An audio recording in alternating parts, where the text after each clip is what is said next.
Matahari baru saja naik di ufuk timur, menembus tirai kamar yang berwarna gading lembut. Citra Mahardika menatap cermin di hadapannya, memoles sedikit bedak di pipinya yang pucat.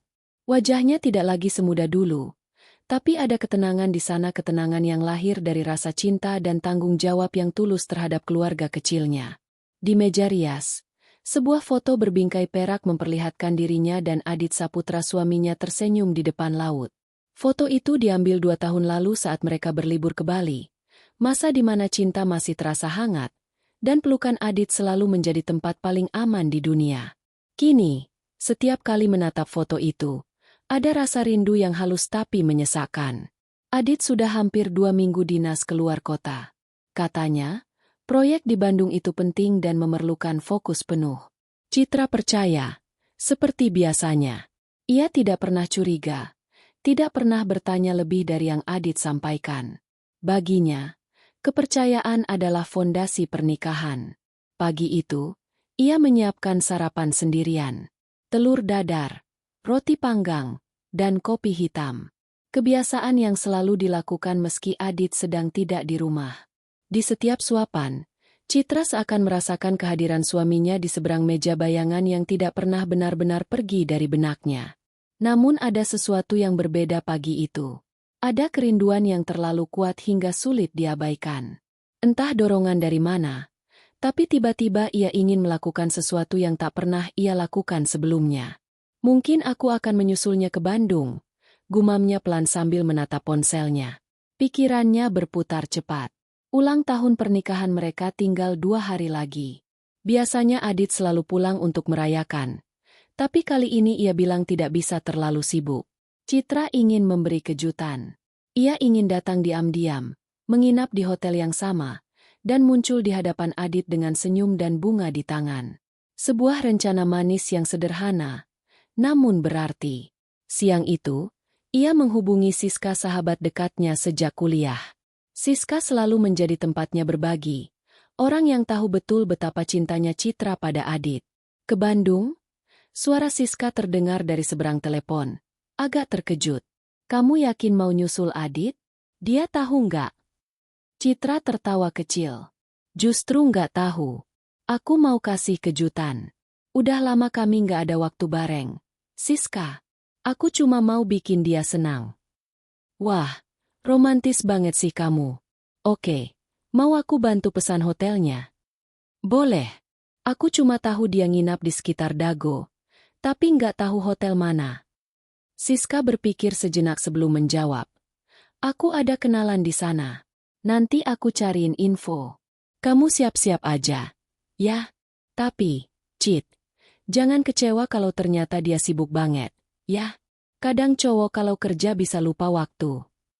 Citra tersenyum, meski hatinya sedikit tersengat oleh ucapan itu. Aku tahu. Yes.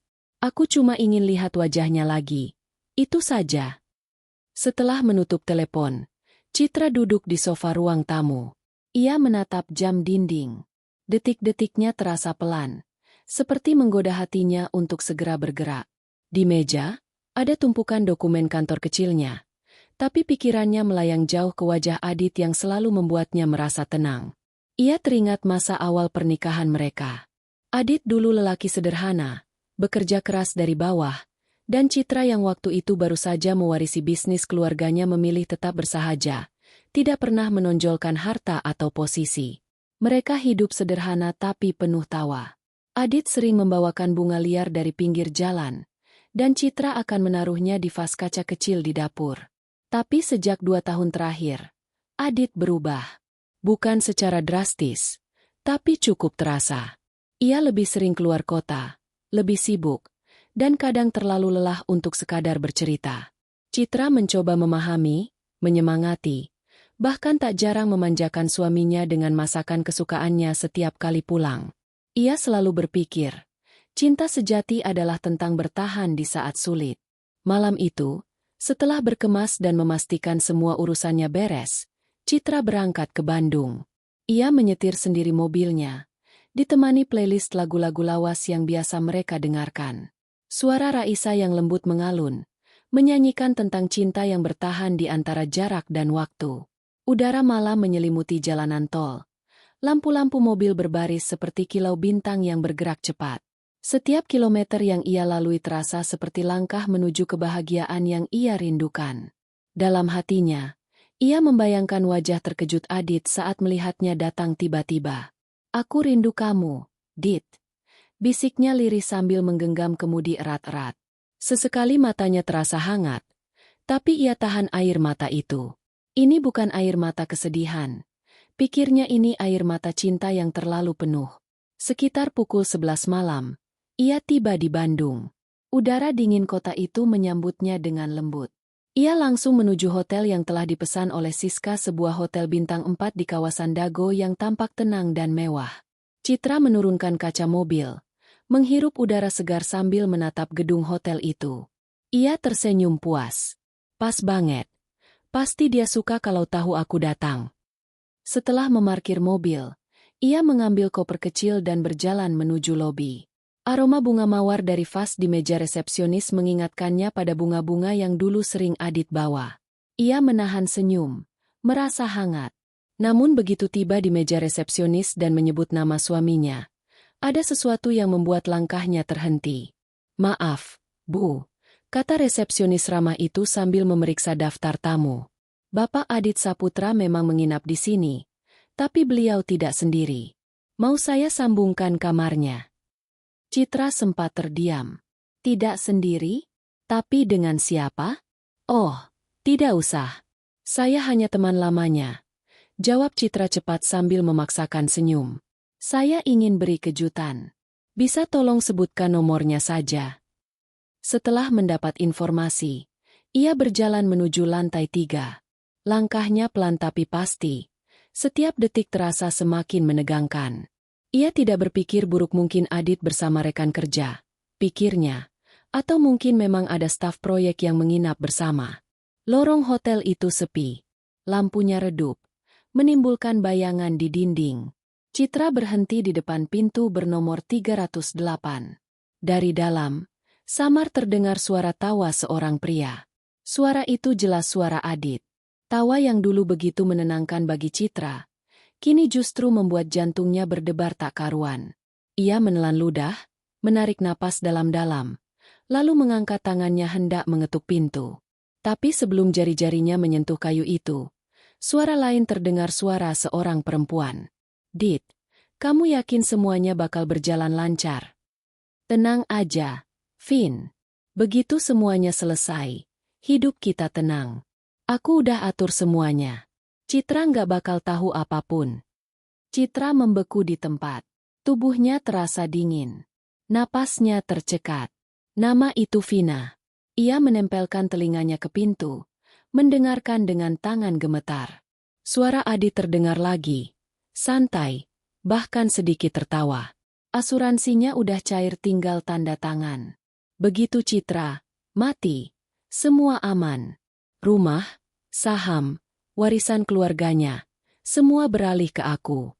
Kamu nggak usah khawatir lagi, sayang. Tangan Citra refleks menutup mulutnya. Air mata turun tanpa bisa ditahan.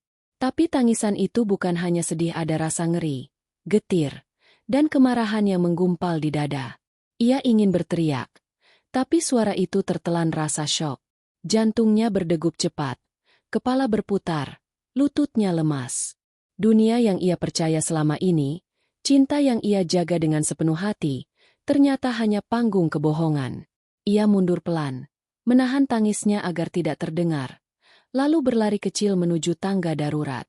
Nafasnya tersengal-sengal saat mencapai parkiran. Ia masuk ke dalam mobil, menutup pintu, dan menangis sejadi-jadinya. Air matanya jatuh di atas kemudi, tapi matanya menatap lurus penuh campuran antara luka dan tekad. Dalam kepalanya, suara Adit masih terngiang.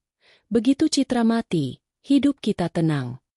Citra menatap ponselnya, lalu menekan tombol rekam. Ia kembali memutar ingatan beberapa menit terakhir dan dengan tangan gemetar, mulai mencatat semuanya. Waktu, tempat, nama, setiap kata yang ia dengar. Ia tahu satu hal kini, cinta tidak lagi cukup untuk menyelamatkan seseorang dari pengkhianatan. Malam itu, Citra tidak langsung kembali ke Jakarta. Ia berhenti di sebuah rest area, memandangi bayangannya di kaca mobil. Wajahnya terlihat asing, tidak lagi hanya perempuan lembut yang mencintai tanpa syarat, tapi perempuan yang baru saja terlahir dari luka.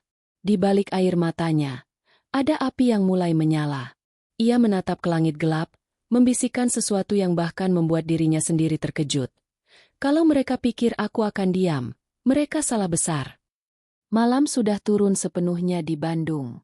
Lampu-lampu kota memantul di genangan air hujan yang baru saja reda, menimbulkan kilau kuning keemasan di jalanan basah. Di dalam mobilnya, Citra duduk diam. Tangannya masih gemetar. Matanya sembab karena menangis terlalu lama. Tapi sekarang air mata itu sudah kering berganti dengan tatapan kosong yang sulit dijelaskan. Seolah pikirannya terjebak di antara kenyataan dan mimpi buruk yang baru saja menamparnya keras-keras. Ia masih mendengar suara Adit di kepalanya. Kalimat itu berulang seperti gema yang tak berhenti, suara yang sebelumnya selalu membuatnya tenang. Kini justru seperti pisau yang menggores hati. Begitu Citra mati, semua aman. 4 kata itu mengguncang fondasi hidupnya.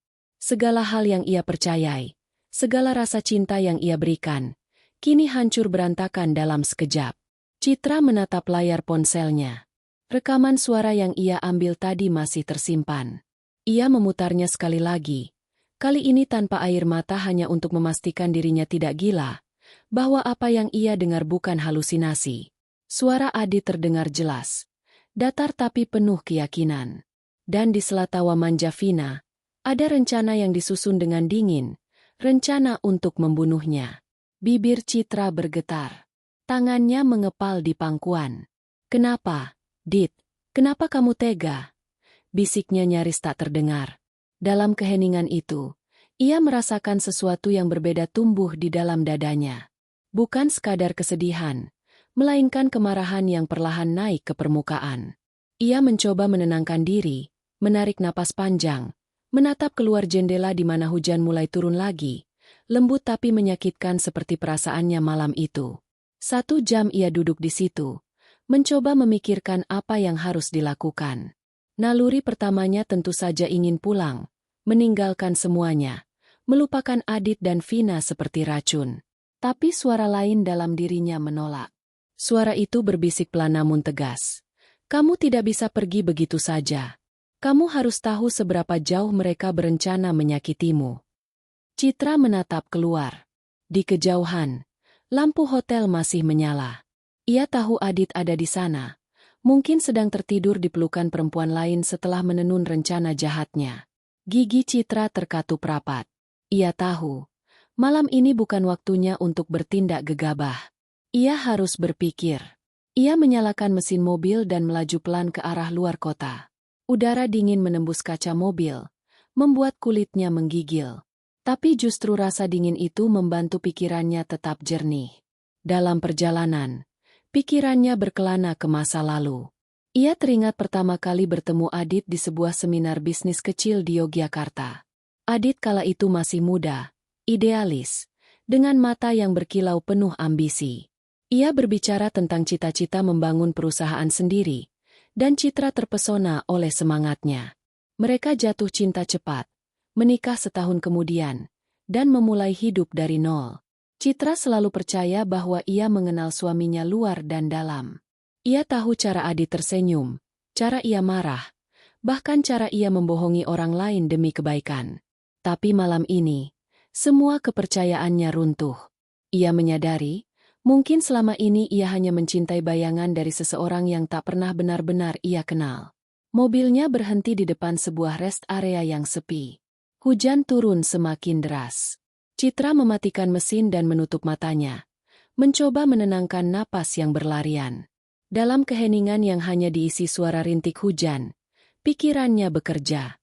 Ia tahu satu hal pasti, Adit sudah berencana. Ia tidak bisa pulang begitu saja, karena bisa saja di rumah pun ia sudah disiapkan untuk mati, mungkin lewat makanan, mungkin lewat obat. Apapun bisa terjadi jika Adit sudah tega sampai sejauh ini. Ia merogoh tasnya, mengambil ponsel, dan menatap daftar kontak. Ada satu nama yang ia pikirkan, Satu-satunya orang yang mungkin bisa membantunya tanpa banyak tanya. Reno Pratama. Reno adalah teman kuliah yang dulu pernah dekat dengannya. Lelaki itu tenang, bijak, dan dulu sempat menyatakan cinta tapi Citra memilih Adit. Sejak itu mereka jarang berkomunikasi. Namun beberapa bulan terakhir, Reno menghubunginya kembali karena pekerjaannya sebagai penyelidik swasta sering menyinggung bisnis keluarga Citra. Citra menatap nama itu lama-lama, lalu menekan panggilan. Tapi ketika suara sambungan mulai terdengar, ia memutuskan lagi. Tangannya gemetar. Ia belum siap menceritakan semuanya. Ia belum siap mendengar dirinya sendiri mengucapkan kata-kata seperti, "Suamiku ingin membunuhku." Ia menatap keluar, pada hujan yang makin deras, lalu memeluk dirinya sendiri. Untuk pertama kalinya, ia merasa benar-benar sendirian di dunia ini.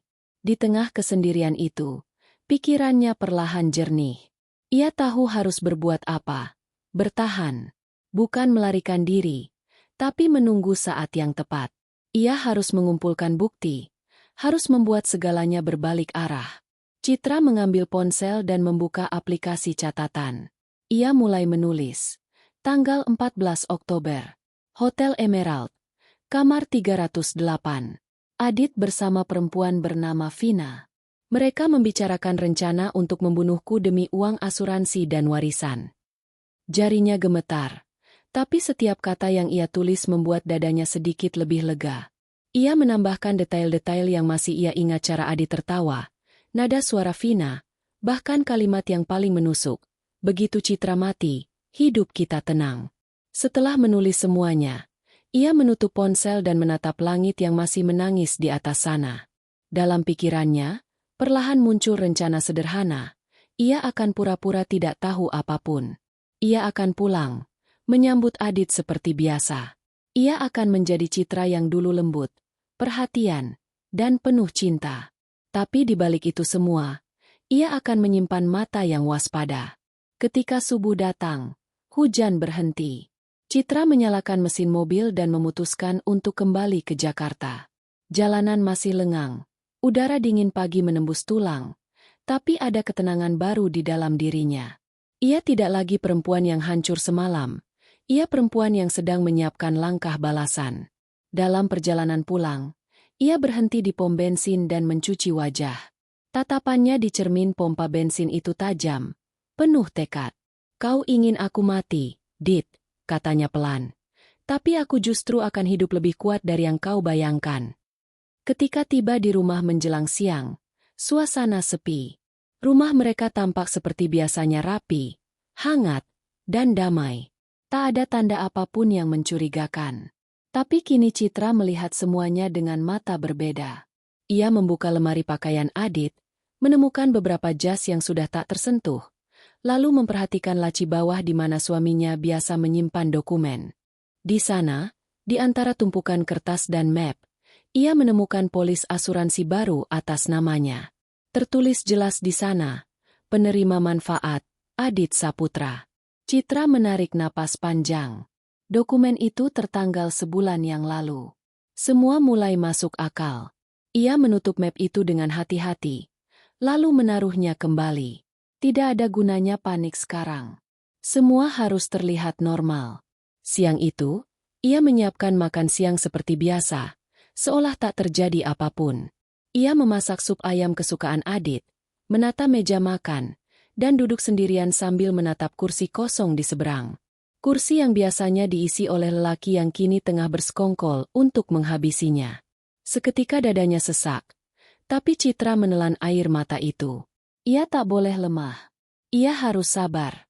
Malamnya, saat hendak tidur, ia menerima pesan dari Adit. "Sayang, maaf ya belum bisa pulang. Proyeknya molor. Mungkin 2 hari lagi. Kamu jangan lupa makan." Citra menatap pesan itu lama. Kalimatnya biasa saja, seperti pesan suami penyayang pada umumnya. Tapi kini setiap kata terasa seperti racun. Ia mengetik balasan dengan tangan tenang. "Iya, Dit. Hati-hati di sana. Aku kangen." Ia tersenyum tipis setelah mengirim pesan itu.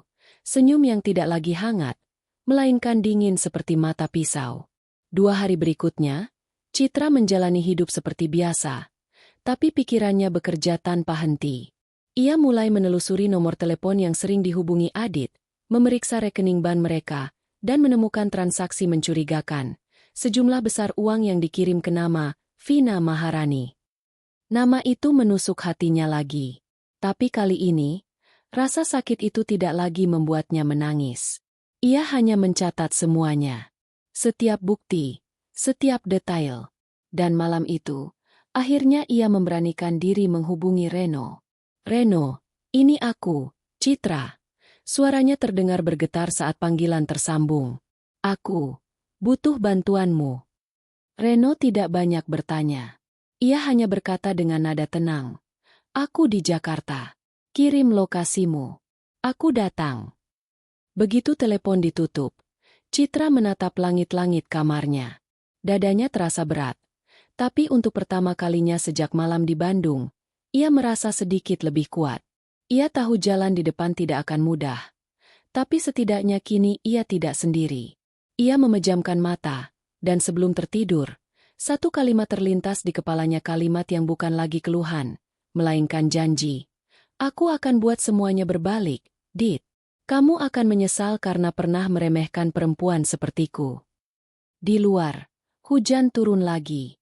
Tapi kali ini, suara rintiknya terdengar seperti tepuk tangan pelan dari langit, seolah alam sendiri menyambut kebangkitan seorang perempuan yang tak lagi mau menjadi korban. Matahari sudah tinggi ketika Citra membuka matanya pagi itu. Ia merasa kepalanya berat, bukan karena kurang tidur, tapi karena terlalu banyak pikiran yang berputar tanpa henti semalaman. Di luar, burung-burung bersahutan seperti biasa, seolah tidak ada yang berubah. Tapi bagi Citra, dunia tidak lagi sama. Segalanya kini tampak seperti topeng terlalu rapi, terlalu manis untuk menutupi kebusukan di baliknya. Ia bangkit dari tempat tidur perlahan, melangkah ke jendela dan membuka tirai. Sinar matahari masuk, menyentuh kulit wajahnya yang pucat. Di kaca jendela itu, ia melihat pantulan dirinya sendiri. Perempuan yang menatap balik padanya bukan lagi Citra yang dulu, yang menunggu suaminya pulang dengan hati penuh cinta dan harapan. Yang kini berdiri di hadapan kaca adalah seseorang yang baru lebih dingin, lebih kuat, dan matanya menyimpan sesuatu yang tidak bisa dihapus begitu saja. Luka. Ia menarik napas panjang. Aku masih hidup, katanya pelan, seolah meyakinkan dirinya sendiri. Dan aku tidak akan membiarkan mereka mengambil itu dariku. Langkahnya terasa ringan ketika turun ke dapur. Walau dalam hatinya badai masih berputar. Ia menyiapkan kopi seperti biasa. Aroma pahitnya memenuhi ruangan. Setiap gerakannya terukur. Hati-hati. Ia mulai belajar menyembunyikan rasa takutnya di balik rutinitas. Agar ketika Adit pulang nanti, ia sudah siap memainkan perannya dengan sempurna, peran sebagai istri polos yang tidak tahu apa-apa. Namun sebelum semuanya dimulai, ada satu hal yang harus ia lakukan terlebih dahulu, menemui Reno. Reno Pratama menunggu di sebuah kafe kecil di sudut Jakarta Selatan. Kafe itu sederhana, dengan jendela besar yang menghadap ke jalan. Citra datang mengenakan baju putih polos dan celana hitam, tanpa riasan berlebih. Wajahnya terlihat tenang. Tapi Reno dengan nalurinya sebagai penyelidik langsung tahu ada sesuatu yang berat di balik sorot mata perempuan itu. Citra. Ia berdiri, menyambutnya dengan anggukan kecil. Citra duduk, tangannya meremas tas di pangkuan. Maaf kalau aku mendadak menghubungimu, Ren. Aku nggak tahu harus mulai dari mana. Tenang dulu. Minum sesuatu dulu, kata Reno pelan. Mereka duduk dalam diam sejenak. Pelayan datang membawa 2 cangkir kopi hitam. Aroma pekat itu mengisi udara, tapi tidak cukup untuk menghangatkan ketegangan yang melingkupi meja mereka. Akhirnya Citra berbicara. Suaranya bergetar, tapi tegas.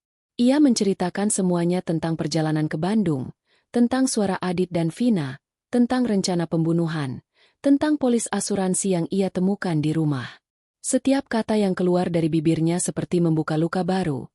Tapi ia terus bercerita sampai akhir, tanpa satupun air mata yang jatuh. Ia hanya menatap Reno, mencari jawaban dalam tatapan matanya yang tenang. Reno tidak langsung berbicara. Ia hanya duduk bersandar, menatap Citra dalam-dalam, mencoba menenangkan diri sebelum menanggapi. Kamu yakin semua yang kamu dengar itu nyata? Kamu rekam. Citra mengangguk dan mengeluarkan ponselnya. Ia membuka file rekaman dan menekan tombol play. Suara Adit terdengar jelas tenang, bahkan sedikit tertawa saat menyebut nama Citra.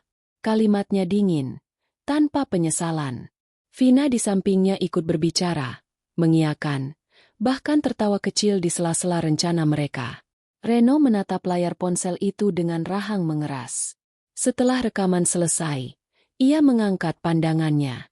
Ini cukup untuk jadi bukti awal, katanya pelan. Tapi belum cukup kuat kalau kamu mau bawa ke polisi. Mereka akan tanya, apa motif Adit? Apa buktinya kamu benar dalam bahaya? Kita perlu lebih dari ini. Citra mengangguk pelan. Aku tahu. Aku nggak mau gegabah. Aku cuma nggak bisa diam aja. Ren, aku nggak mau dia lebih dulu menyerang. Dan kamu nggak bisa pergi begitu aja dari rumah, kan? Tidak. Jawabannya singkat, tapi berat. Kalau aku pergi, dia akan tahu aku tahu. Aku harus pura-pura tidak tahu apapun. Reno menatapnya lama, seolah menilai seberapa jauh perempuan di depannya ini siap melangkah. Lalu ia mengangguk. Baik, kalau kamu siap, aku akan bantu. Kalimat itu terasa seperti tali yang dilemparkan pada orang yang hampir tenggelam. Citra menatap Reno dengan mata berkaca, tapi bukan karena sedih karena lega. Ia tahu kini ada seseorang di pihaknya. Aku akan cari tahu siapa perempuan itu, lanjut Reno. Vina Maharani, ya? Aku punya akses untuk cek data pribadi, riwayat pekerjaan, bahkan rekeningnya. Kalau benar dia terlibat, kita bisa tahu seberapa dalam keterlibatannya. Citra menatap Reno dalam diam. Terima kasih, Ren. Aku nggak tahu harus apa kalau kamu nggak bantu. Jangan berterima kasih dulu, katanya dengan nada serius. Kita belum tahu apapun. Tapi satu hal, Cit, aku janji kamu nggak akan sendirian. Untuk pertama kalinya dalam beberapa hari terakhir, Citra merasakan kehangatan kecil di dadanya. Sebuah harapan yang pelan-pelan menyalakan nyala kecil di tengah gelap. Sore itu, setelah pertemuan mereka, Citra kembali ke rumah dengan hati yang sedikit lebih tenang. Tapi di balik ketenangan itu, ada rencana besar yang mulai terbentuk di benaknya. Ia harus mulai mempersiapkan segalanya. Bukti, strategi, dan yang terpenting peran. Ia berjalan ke dapur dan membuka kulkas. Di dalamnya, ada beberapa botol minuman dan obat tidur yang biasa Adit minum. Ia memandangi botol itu lama, memutar tutupnya pelan, lalu menutupnya kembali. Ia tahu, cepat atau lambat, racun yang disiapkan untuknya mungkin akan datang dari sini. Citra tidak takut. Ia justru ingin tahu sejauh mana Adit berani melangkah. Malamnya, ia duduk di ruang tamu dengan laptop terbuka. Ia menyalakan lampu redup, mengetik cepat di layar. Jika sesuatu terjadi padaku, buka folder bernama Saksi di drive ini. Ada semua rekaman dan dokumen yang bisa jadi bukti. Ia menyimpannya di flash disk, lalu menaruhnya di dalam buku novel tua di rak. Sebagai cadangan, ia mengirim salinan file itu ke Reno melalui email, tanpa banyak penjelasan. Reno akan tahu artinya. Setelah itu, Citra mematikan lampu dan duduk di ruang gelap. Ia menatap foto dirinya dan Adit di dinding foto pernikahan mereka 10 tahun lalu. Di situ, Adit memandangnya dengan senyum lembut, menggenggam tangannya erat. Semua tampak sempurna. Tapi malam ini, Citra menatap foto itu dengan pandangan lain. Ia melihat kebohongan di balik senyum itu, ambisi di balik tatapan lembut. 10 tahun aku mencintaimu tanpa syarat, bisiknya. Sekarang waktunya aku mencintai diriku sendiri. Ia meraih bingkai foto itu, melepaskan kaca pelindungnya, dan mengambil fotonya sendiri dari dalam. Hanya dirinya, tanpa Adit. Ia menatap gambar itu lama-lama, lalu menaruhnya di meja kerja. Sebuah simbol kecil bahwa mulai malam ini, hidupnya tidak lagi tentang kita, tapi tentang aku. 2 hari berlalu. Adit belum juga pulang. Ia hanya mengirim pesan singkat tiap malam, mengatakan bahwa proyeknya molor, bahwa ia rindu Citra, bahwa ia ingin segera kembali. Pesan-pesan itu manis, tapi bagi Citra, rasanya getir. Ia membaca semuanya sambil tersenyum kecil, senyum yang tak lagi tulus, tapi penuh rencana. Reno menelepon sore itu. Aku dapat data tentang Vina, katanya tanpa basa-basi. Dia mantan sekretaris perusahaan properti di mana Adit pernah kerja. Dipecat karena kasus manipulasi data. Sekarang dia tinggal di apartemen mewah yang biayanya jelas di luar kemampuannya. Dan tahu nggak? Rekeningnya sering menerima transfer dari Adit. Citra mendengarkan dengan tenang. Berapa banyak? Banyak. Puluhan juta setiap bulan. Dan lebih aneh lagi, seminggu sebelum kamu ke Bandung, dia membeli tiket ke luar negeri atas nama samaran. Tapi belum dipakai. Jantung Citra berdebar. Mereka mau kabur setelah aku mati. Reno terdiam sejenak, lalu berkata, kemungkinan besar begitu. Setelah telepon ditutup, Citra duduk lama di ruang tamu, menatap kosong. Ia sudah tahu Adit selingkuh. Tahu ia berencana membunuhnya. Tapi mendengar bukti nyata bahwa mereka bahkan sudah merencanakan hidup baru di luar negeri, membuat perih itu terasa lebih nyata. Namun di balik rasa sakit itu, ada kekuatan baru yang tumbuh. Ia tahu ia sudah tidak punya waktu lama. Adit akan segera pulang, dan permainan harus dimulai. Malam itu, Citra berdiri di depan cermin lagi. Rambutnya dibiarkan tergerai. Matanya menatap pantulan dirinya sendiri yang kini penuh tekad. Ia mengenakan gaun tidur yang biasa ia pakai ketika menyambut Adit pulang lembut, berwarna biru muda. Tapi kali ini, gaun itu bukan untuk menyenangkan suaminya. Ini adalah bagian dari perang dingin yang akan ia mulai. Ia mengambil buku catatannya, menulis sesuatu dengan pena hitam. Hari ini aku belajar bahwa cinta tidak selalu berarti memaafkan. Kadang cinta adalah keberanian untuk melawan orang yang kita cintai ketika mereka berusaha menghancurkan kita. Ia menutup buku itu, menatap sekeliling rumahnya. Semua tampak sama, tapi baginya, setiap benda di sana kini punya makna baru, saksi dari pengkhianatan yang akan segera dibalikan menjadi keadilan. Ketika malam semakin larut, Citra berbaring di tempat tidur. Lampu kamar dimatikan, tapi matanya tetap terbuka menatap langit-langit. Ia tahu, tidur tidak akan datang malam ini. Yang ada hanyalah pikiran-pikiran yang berputar seperti badai. Rencana, strategi, bayangan wajah Adit, dan masa depan yang belum pasti. Namun di balik semua itu, ada satu keyakinan yang menenangkan hatinya bahwa mulai saat ini, ia bukan lagi korban. Ia adalah dalang dari kisahnya sendiri. Dan ketika pagi datang, ia siap menghadapi apapun yang akan terjadi. Citra Mahardika telah kehilangan kepercayaannya. Tapi dari reruntuhan itulah lahir kekuatan yang tak pernah ia tahu ada di dalam dirinya.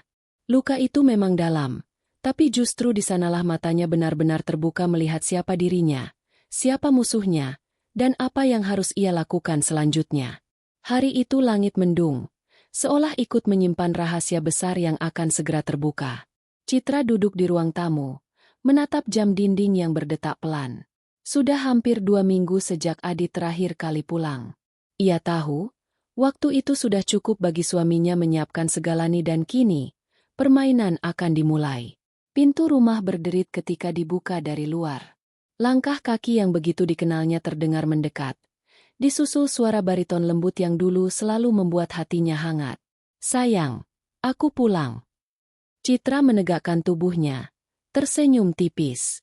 Ia berdiri, menyambut Adit yang masuk dengan koper dan aroma parfum maskulin yang khas. Akhirnya pulang juga. Ucapnya lembut. Adit mendekat, memeluknya singkat. Sentuhan itu dingin, seolah tanpa makna. Maaf ya, proyeknya molor. Banyak hal harus diberesin di sana. Tidak apa, jawab Citra datar. Yang penting kamu pulang. Adit menatapnya sebentar, lalu tersenyum seperti biasa. Tapi di balik senyum itu, ada sesuatu yang berbeda. Pandangan matanya gelap, seolah sedang mengukur jarak antara kepercayaan dan kecurigaan. Ia mungkin tidak tahu Citra sudah tahu segalanya, Tapi nalurinya mulai membaca sesuatu yang tidak beres. Malam itu mereka makan malam bersama. Citra memasak makanan kesukaan Adit, ayam bakar madu dan sambal matah. Ia melakukannya dengan tenang. Setiap gerakan seperti tarian lembut yang menipu mata. Sementara itu, Adit berbicara ringan tentang proyeknya di luar kota, tentang klien-klien baru, tentang kemungkinan ia harus kembali lagi minggu depan. Citra hanya mendengarkan sambil sesekali tersenyum. Tapi di dalam kepalanya, ia menghitung waktu. Ia tahu kapan Adit mulai memerhatikan gelas minumannya, kapan tatapannya melirik ke arah meja dapur.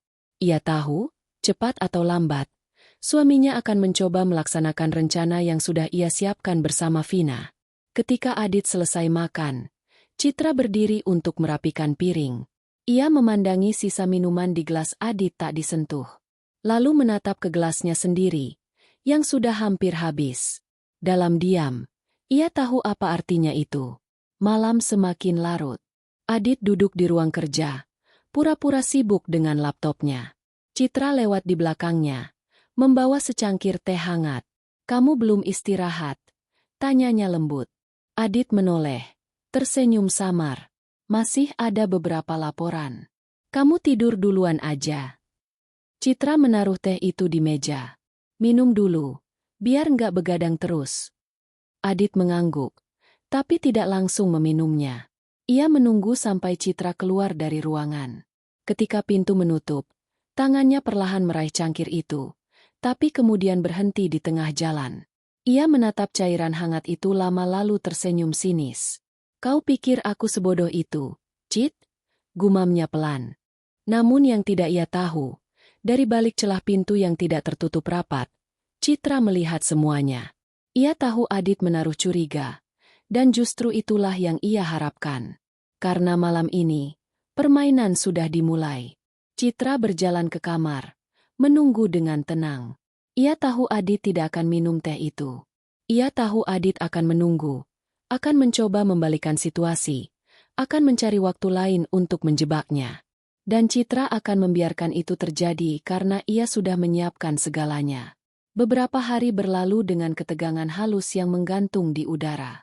Adit tampak manis seperti biasa, tapi Citra bisa merasakan matanya selalu mengawasi setiap geraknya. Kadang ia menemukan barang-barang kecil yang bergeser dari tempatnya, botol air mineral, toples gula, bahkan kunci mobilnya. Semua tampak sepele, tapi bagi Citra, itu adalah tanda Adit sedang menyiapkan sesuatu. Dan pada suatu malam, saat hujan deras mengguyur, Citra tahu waktunya sudah tiba. Adit mengajaknya makan malam di luar. "Udah lama kita nggak jalan bareng. Aku pengen kita mulai dari awal lagi," katanya dengan nada penuh penyesalan. Citra hanya mengangguk, pura-pura terharu. Dalam hatinya, ia tahu ini bukan ajakan damai. Ini perangkap. Mereka pergi ke restoran di pinggiran kota, tempat yang dulu sering mereka datangi. Makan malam berjalan hangat di permukaan, tapi di balik tawa kecil dan percakapan ringan, keduanya menyimpan rahasia masing-masing. Citra menatap Adit lama-lama, mencoba membaca pikirannya. Ia tahu, di balik setiap senyum dan genggaman tangan itu, ada niat membunuh yang bersembunyi. Tapi ia tidak gentar. Setelah makan malam, Adit berkata mereka akan pulang lewat jalan alternatif lebih sepi. Katanya, karena jalan utama macet akibat hujan. Citra menatap keluar jendela mobil, melihat kilat yang sesekali menyambar di langit. Jalan itu gelap dan basah. Ketika mobil melaju lebih jauh ke arah perbukitan, Adit melirik Citra dari samping. "Kamu tahu, Cit, aku sempat takut kehilangan kamu," katanya pelan. Citra menoleh, tersenyum samar. "Kenapa tiba-tiba ngomong gitu?" "Karena aku sadar, selama ini aku terlalu sibuk dengan urusanku sendiri." Ia mengucapkan kata-kata itu dengan nada lembut, tapi Citra tahu, di balik kalimat itu, ada nada lain, nada ancaman. Tangannya mencengkeram tas kecilnya di pangkuan. Di dalam tas itu, ada perekam suara kecil yang sudah aktif sejak mereka meninggalkan rumah. Adit memperlambat laju mobil. Jalanan semakin sepi. Hujan deras menutupi suara-suara dari luar. "Citra," katanya tiba-tiba, "kalau kamu bisa ulang waktu, Apa kamu akan tetap nikah sama aku? Pertanyaan itu menusuk. Citra menatap ke depan. Suaranya tenang tapi dingin. Tidak, aku akan memilih hidupku sendiri. Adit tertawa pelan, tapi tawanya tidak sampai ke mata. Sayang sekali, karena aku baru aja nyadarin, hidupku lebih mudah tanpa kamu. Kalimat itu menjadi sinyal. Dalam sekejap, Citra tahu Adit akan melakukan sesuatu. Tapi sebelum ia sempat bereaksi, mobil tergelincir sedikit di tikungan licin. Adit berusaha mengontrol setir, tapi sengaja membiarkannya hampir menabrak pembatas jalan. Namun Adit tidak tahu Citra sudah menyiapkan semuanya. Beberapa jam sebelum mereka berangkat, Citra diam-diam menukar cairan dalam botol air mineral di mobil. Bukan racun, tapi obat tidur dosis tinggi yang akan bereaksi dalam 30 menit setelah diminum. Ia tahu Adit akan meminumnya, karena ia sengaja membuat teh di rumah terlalu pahit, membuat suaminya kehausan sepanjang perjalanan. Kini, efek itu mulai bekerja. Citra melihat tangan Adit mulai gemetar. Matanya berat. Kamu kenapa? Tanya Citra pura-pura panik. Adit mencoba bicara, tapi suaranya serak. Apa yang kamu? Mobil melambat, lalu berhenti di pinggir jalan. Adit bersandar di kursi, tubuhnya lemah, tak sadarkan diri. Citra memandangnya lama. Tidak ada kebencian di matanya, hanya dingin yang dalam. Ia menyalakan perekam di ponselnya dan berbicara pelan, seolah kepada dirinya sendiri. Ini bukan balas dendam. Ini pembuktian bahwa aku tidak selemah yang kalian kira. Ia membuka tasnya, mengambil ponsel Reno, mengirimkan pesan pendek dengan lokasi GPS. Sudah terjadi. Tolong segera ke sini. Lalu ia duduk tenang di dalam mobil, menunggu suara sirene yang lambat laun terdengar di kejauhan.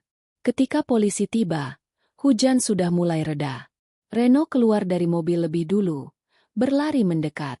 Ia melihat Citra duduk di kursi depan, tenang, sementara Adit terkulai di sampingnya. Dia cuma pingsan, kata Citra datar. Aku tidak membunuhnya, Ren. Tapi sekarang, aku punya bukti semuanya. Ia menyerahkan ponselnya pada Reno rekaman percakapan, foto polis asuransi, data rekening Vina, semuanya sudah tersimpan rapi. Reno menatap Citra dengan campuran kagum dan iba. Citra, kamu luar biasa, katanya pelan. Citra menatap langit yang mulai terang di ufuk timur. Tidak, Ren. Aku hanya perempuan yang akhirnya belajar melindungi dirinya sendiri. Di kejauhan, suara ambulans dan polisi bercampur dengan sisa gemericik hujan. Dan di antara semua kekacauan itu, Citra berdiri dalam diam, membiarkan masa lalunya tenggelam bersama malam. Ia tahu ini belum berakhir. Masih ada Vina yang harus dihadapi. Masih ada sisa luka yang belum sembuh. Tapi satu hal sudah pasti, Citra Mahardika bukan lagi perempuan yang bisa mereka kendalikan. Ia telah membalikkan keadaan. Dan kini, permainan sepenuhnya ada di tangannya. Hujan sudah berhenti, tapi aroma tanah basah masih terasa ketika Citra berjalan keluar dari rumah sakit malam itu. Di belakangnya, Adit masih terbaring di ruang perawatan dengan penjagaan ketat. Ia pingsan cukup lama, dan saat sadar nanti, polisi akan menunggu di samping ranjangnya. Citra berdiri di parkiran, menatap langit yang mulai cerah. Semua ini belum berakhir, pikirnya. Masih ada satu bayangan gelap yang belum tersentuh, Vina Maharani. Perempuan itu adalah otak di balik semua ini, benalu yang menyusup dalam hidupnya dan hampir merenggut nyawanya. Citra menggenggam tasnya erat, menatap jauh ke arah jalan kota yang berkilau oleh lampu malam. Waktunya menghadapi Vina sudah tiba. Ia tidak akan menyerahkan semua pada hukum. Ada hal-hal yang hanya bisa diselesaikan dengan keberanian, bukan laporan. 2 hari kemudian, Citra berdiri di depan sebuah apartemen mewah di kawasan pusat Jakarta. Nomor unitnya 1708, sesuai alamat yang Reno kirimkan setelah menyelidiki keberadaan Vina. Ia mengenakan mantel abu-abu dan kacamata hitam, menyembunyikan sorot matanya yang kini tajam seperti pisau. Ketika pintu terbuka, aroma parfum mahal langsung menyambutnya. Vina berdiri di depan pintu, memakai gaun sutra merah dan senyum tipis yang tidak menyembunyikan kejutan di matanya.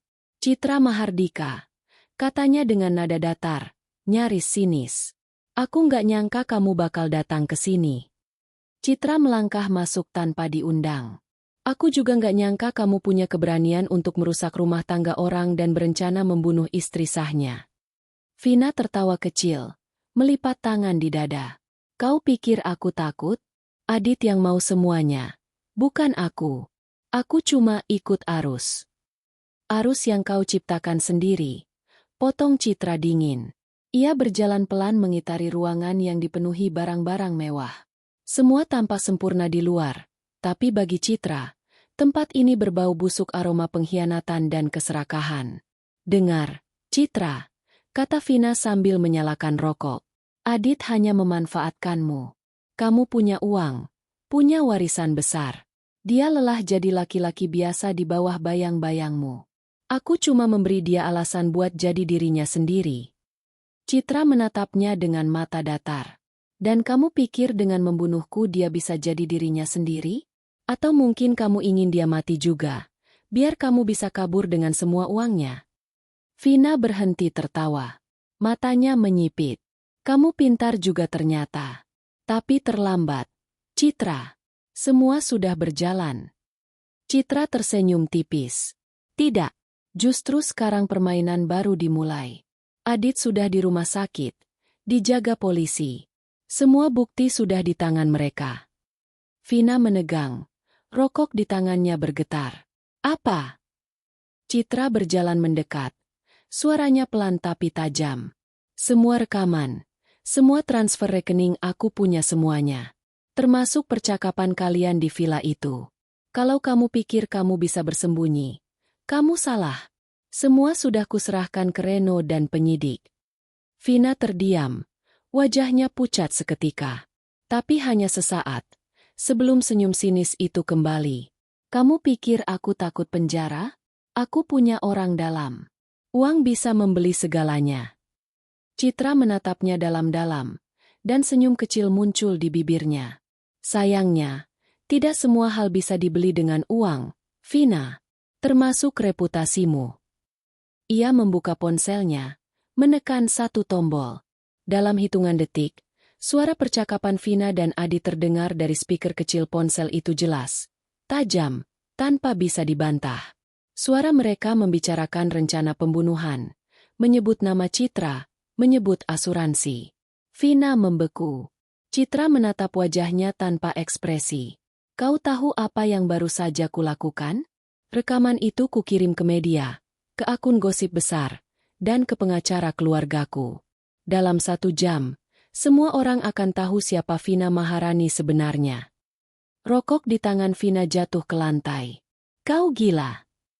Citra mendekat. Jarak mereka kini hanya sejengkal.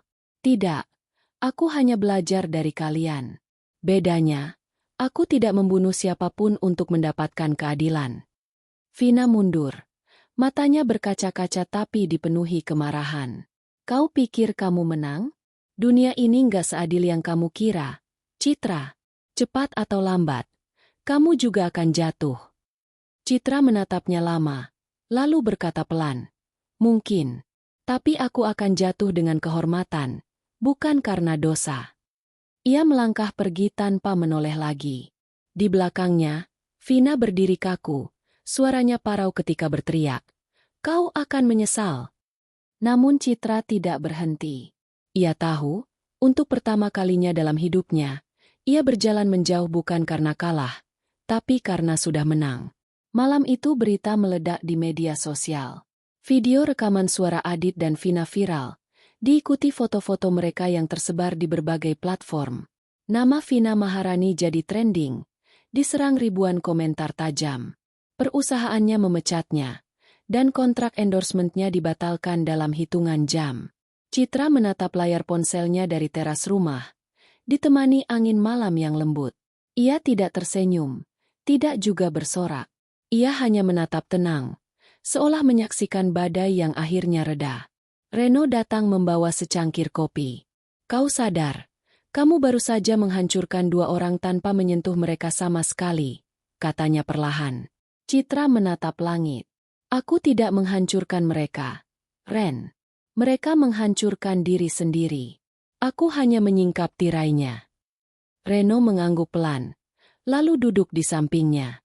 Dan setelah ini, Citra terdiam lama. Setelah ini, aku mau hidupku tenang. Aku mau menulis lagi, mungkin pergi ke tempat lain. Aku sudah terlalu lama hidup dalam ketakutan.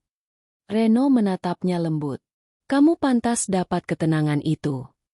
Citra tersenyum samar, tapi di balik senyum itu ada sisa luka yang masih basah. Ia tahu perjalanan belum selesai. Luka seperti ini tidak sembuh dalam semalam. Tapi untuk pertama kalinya, ia bisa bernapas tanpa beban. Di kejauhan, sirene polisi terdengar samar mungkin menuju apartemen Vina. Dunia berputar dengan cara yang aneh. Orang jahat kadang bebas terlalu lama, tapi ketika waktunya tiba, keadilan datang dengan langkah pasti. Citra memejamkan mata. Dalam gelap kelopak matanya, ia melihat semua yang sudah berlalu.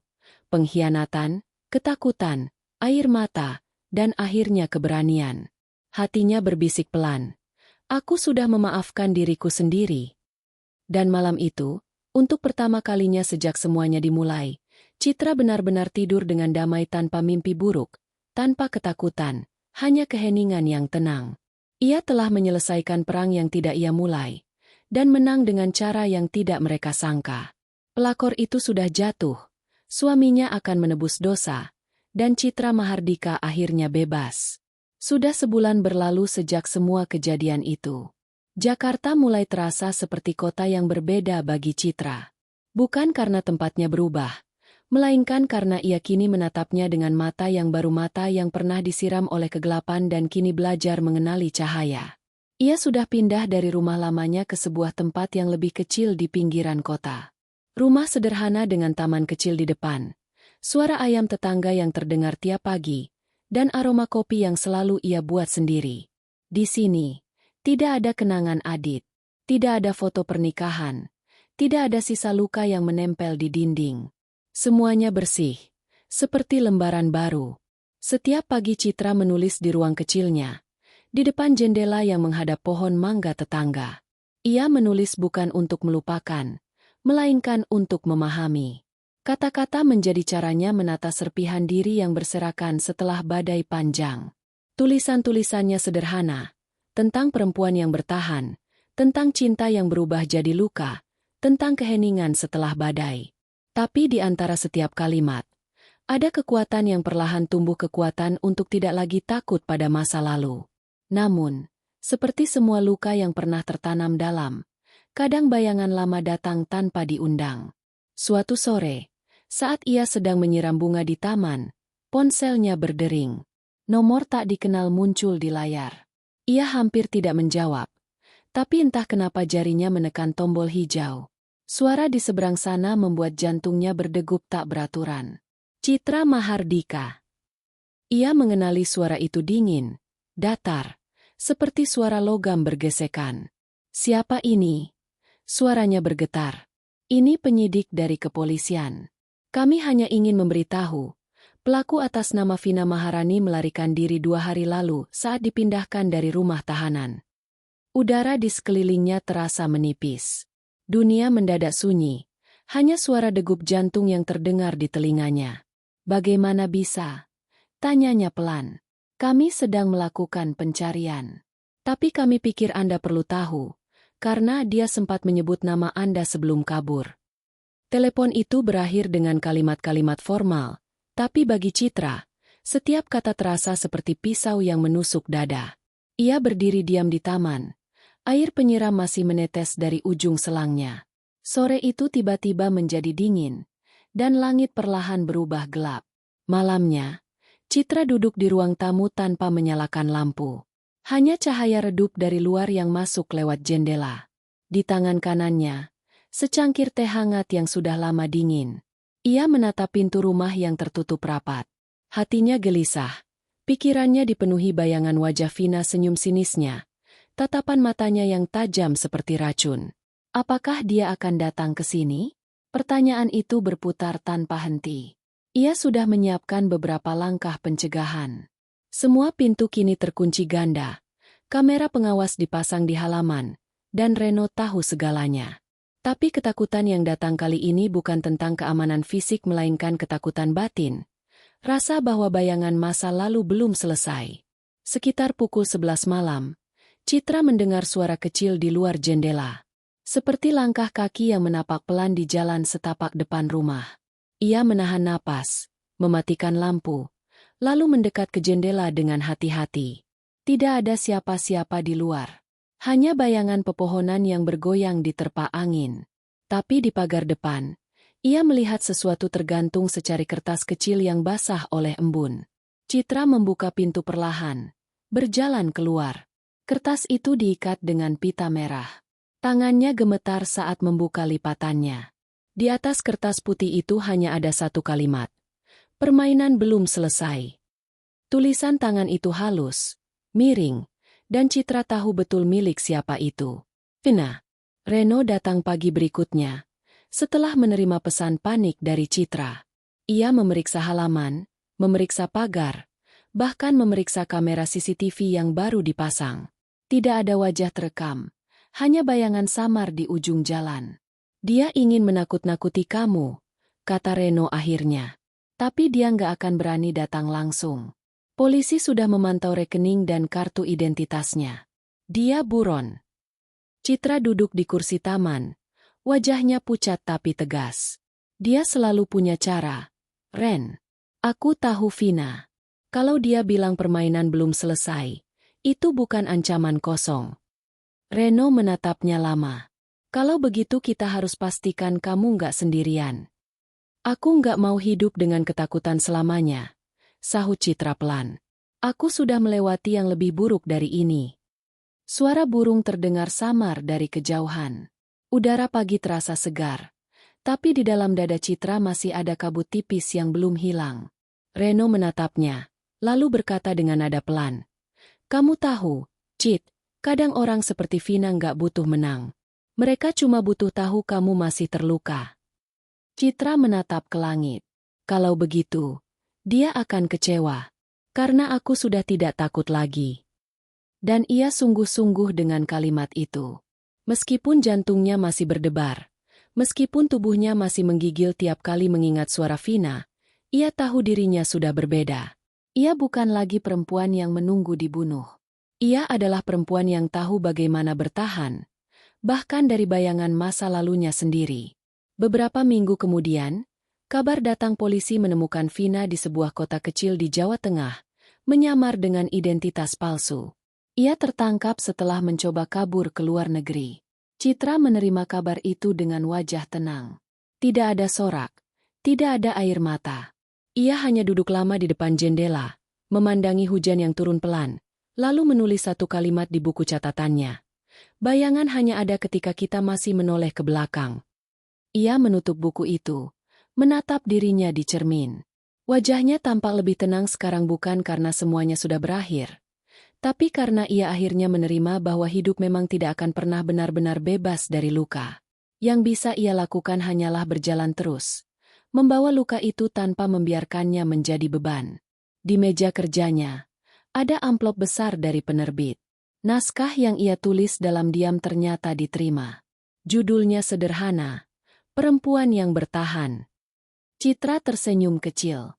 Ia tahu kisah di dalamnya bukan hanya tentang dirinya, tapi tentang semua perempuan yang pernah disakiti dan memilih berdiri lagi.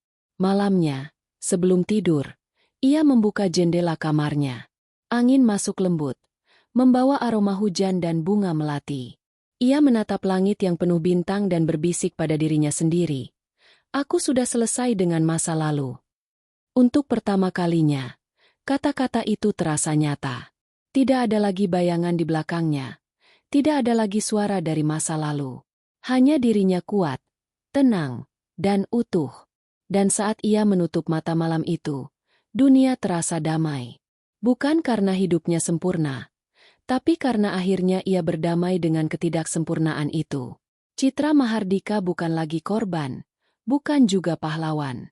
Ia hanyalah perempuan yang pernah berdiri di tepi jurang dan memilih untuk tidak jatuh.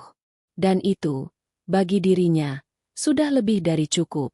Hidup, bagi Citra Mahardika, kini berjalan seperti sungai yang tenang setelah badai besar. Tidak lagi bergemuruh, tidak lagi penuh gelombang yang menyeretnya ke dasar. Airnya mengalir perlahan, membawa setiap kenangan pahit ke hilir waktu, meninggalkan tepian yang bersih tempat di mana ia bisa menanam harapan baru.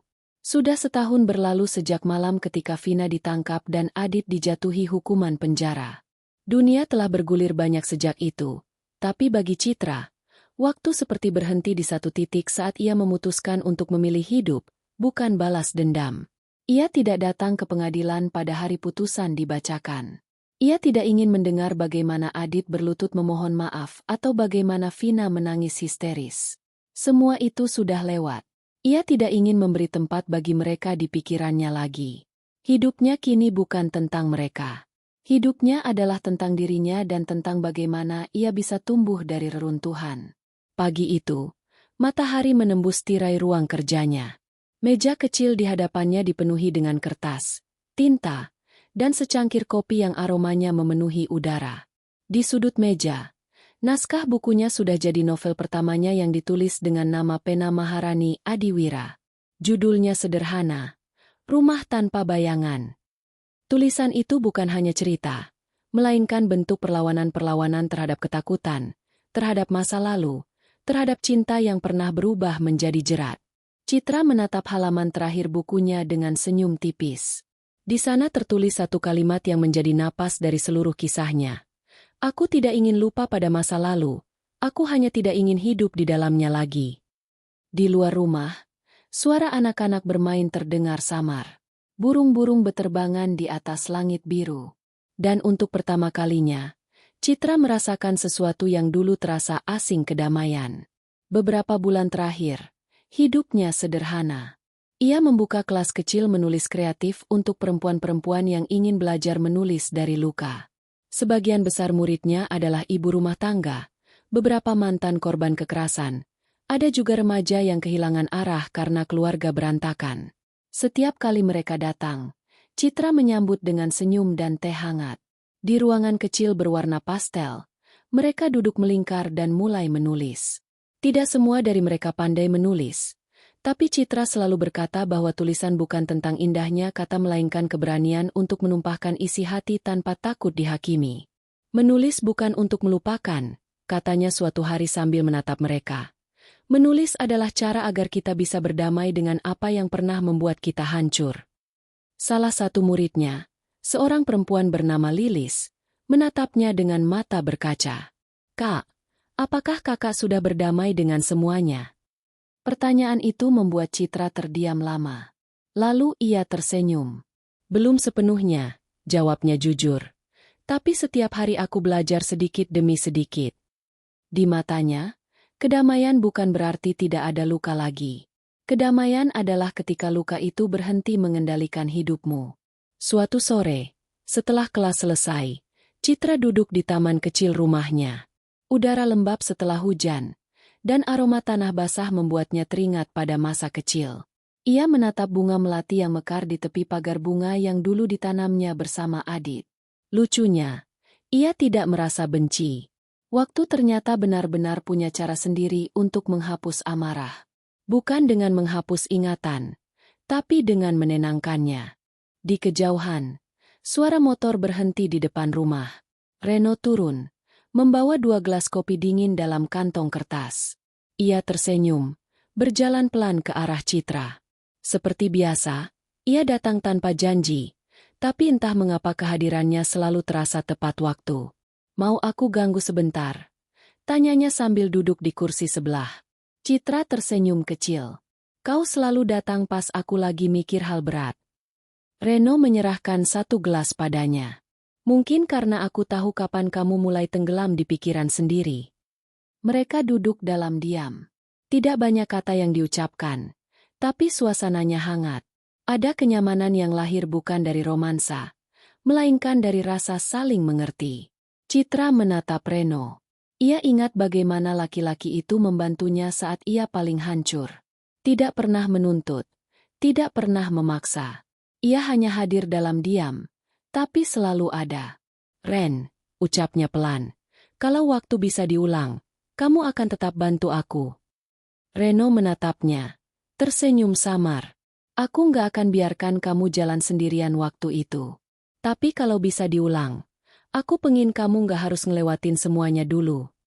Citra menatap langit. Kalau bukan karena semuanya, aku mungkin nggak akan tahu siapa diriku sebenarnya. Keduanya terdiam lagi. Di antara suara serangga dan semilir angin sore, dunia terasa sederhana seperti dua jiwa yang akhirnya menemukan ketenangan setelah perjalanan panjang. Malamnya, Citra menulis lagi. Kali ini bukan untuk buku, bukan untuk siapapun, hanya untuk dirinya sendiri. Ia menulis di jurnal lamanya, jurnal yang dulu pernah diisi dengan tangis dan amarah. Tapi kini halaman-halaman barunya berisi kalimat lembut, seperti doa yang pelan-pelan memulihkan hati. Aku pernah mencintai seseorang yang ingin menghancurkanku. Tapi dari situ aku belajar bahwa cinta yang paling penting adalah mencintai diri sendiri tanpa rasa takut. Aku pernah hidup dalam kebohongan. Tapi dari situ aku belajar bagaimana rasanya jadi jujur. Aku pernah dikhianati. Tapi dari situ aku tahu bagaimana rasanya setia pada diriku sendiri. Tetesan air mata jatuh tanpa disadarinya. Tapi kali ini bukan air mata kesedihan. Air mata itu terasa hangat seperti rasa syukur yang selama ini tertahan. Ia memejamkan mata, menarik napas panjang, lalu tersenyum. Beberapa minggu kemudian, Citra menghadiri acara peluncuran bukunya di sebuah toko kecil di Jakarta. Orang-orang datang, sebagian mengenalnya, sebagian hanya pembaca yang penasaran. Ia berbicara di depan mikrofon, dengan suara tenang namun penuh keyakinan. Buku ini bukan tentang penderitaan, katanya, tapi tentang kebangkitan. Tentang perempuan yang pernah disakiti dan memilih untuk berdiri lagi. Saya menulisnya bukan untuk membuka luka lama, tapi untuk mengatakan bahwa luka bukan akhir dari segalanya. Tepuk tangan bergema di ruangan itu. Citra menunduk, tersenyum lembut. Saat pandangannya menyapu kerumunan, matanya bertemu dengan sosok Reno di sudut ruangan. Ia tidak berkata apa-apa, hanya menatap dan mengangguk kecil. Dan dalam tatapan itu, Citra tahu ia tidak sendirian lagi. Malam hari setelah acara itu, Citra pulang sendirian. Kota tampak berkilau dari jendela mobil. Lampu-lampu jalan memantulkan cahaya di matanya, seperti potongan kenangan yang datang dan pergi. Ia memutar radio, dan sebuah lagu lama mengalun, lagu yang dulu sering diputar Adit di mobil mereka. Sekilas, perih itu muncul, tapi lalu menghilang, tergantikan oleh senyum tipis. Ia membiarkan lagu itu terus mengalun. Karena kini, lagu itu bukan milik Adit lagi. Lagu itu miliknya, bagian dari hidupnya yang tak lagi ingin ia buang, tapi juga tak ingin ia simpan terlalu dalam. Ketika mobilnya berhenti di lampu merah, ia menatap bayangannya sendiri di kaca. Wajah yang dulu penuh ketakutan kini tampak lebih kuat, lebih hidup. Di matanya, ada api kecil, bukan api amarah, tapi api semangat. Ia tahu perjalanan belum selesai. Tapi untuk pertama kalinya, ia tidak takut melangkah. Beberapa bulan kemudian, Citra berangkat ke sebuah kota kecil di Jawa Tengah. Ia mendapat undangan dari komunitas perempuan setempat untuk berbagi kisahnya. Acara itu diadakan di sebuah gedung tua yang penuh bunga, dikelilingi pepohonan rindang. Setelah sesi berbicara, seorang perempuan tua menghampirinya. "Nak," katanya lembut, "terima kasih sudah menulis cerita itu. Saya kehilangan suami karena pengkhianatan juga. Tapi setelah membaca bukumu, saya belajar bahwa hidup masih bisa indah."